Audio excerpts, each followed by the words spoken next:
Try and plan your installation so that your starting wall is more noticeable than your finishing wall. For example, in this room, John is starting at the wall opposite the doorway.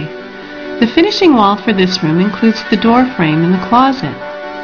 The finishing wall usually has a few more irregularities as you cut the laminate to fit the diminishing space, which in this case will mainly be hidden by the closet.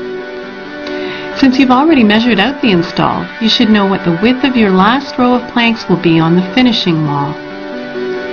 If your calculations indicate a width of less than 2 inches, plan to trim the first row to compensate.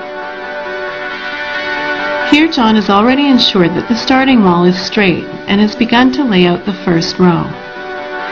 Note that he uses spacers that are 1/4 inch along the walls to allow for the expansion gap. The expansion gap is the room you leave to accommodate the natural expansion and contraction of the laminate as humidity and temperature conditions change.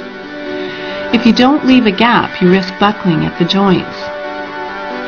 Leave room for the expansion gap on all 4 walls and make sure it's never less than 1/4 inch. In general, the gap can be anywhere from 1/4 inch to 1/2 inch.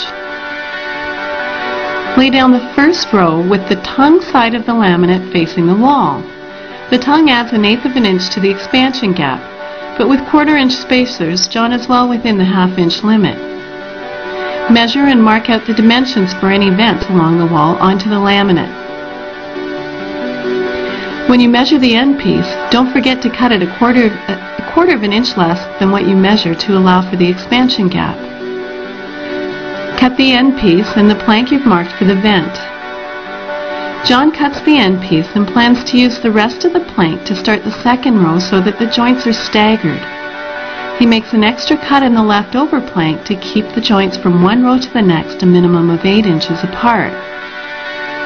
To cut the hole for the vent, John uses the skill saw for the straight lines and the jigsaw for the corners.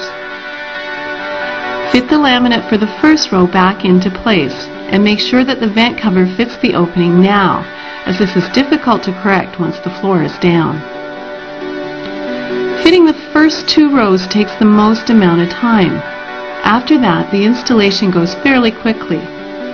Here John begins to lay the second row using a tapping block to tighten the joints. Note that he keeps placing the spacers along the wall so the expansion gap is accounted for.